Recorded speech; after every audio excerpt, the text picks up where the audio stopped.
tristeza, numa curva da estrada, eu tive uma surpresa.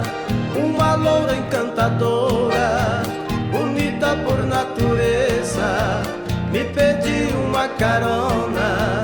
Eu atendi com desprezo. Sentou bem pertinho de mim, com muita delicadeza. O meu carro foi o trono e passei a ser o dono da rainha da beleza.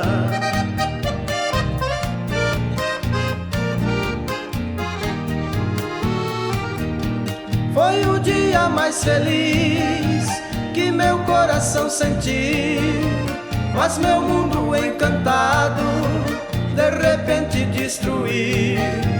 Ao ver a loura tremendo, gemendo e suando frio, parei o carro depressa na travessia de um rio.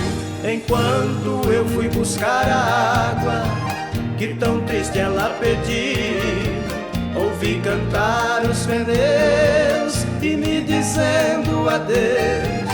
Com o carro ela sumiu.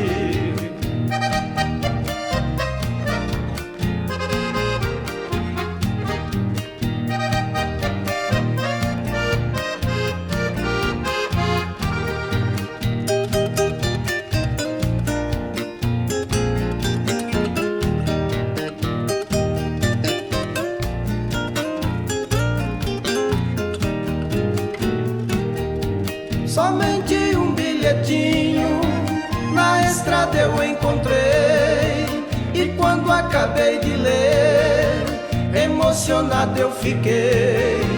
No bilhete ela dizia: por você me apaixonei, só peço que me perdoe do golpe que eu lhe dei. Para alimentar a esperança, o seu carro eu levarei. Me procure, por favor, quando me der seu amor, o carro eu entregarei.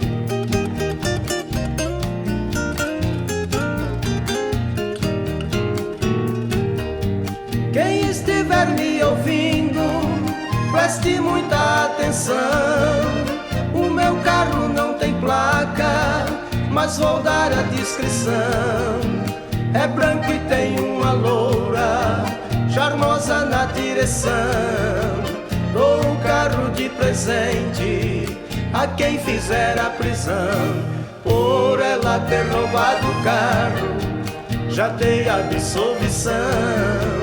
Mas vou lhe dar um castigo, vai ter que viver comigo por roubar meu coração.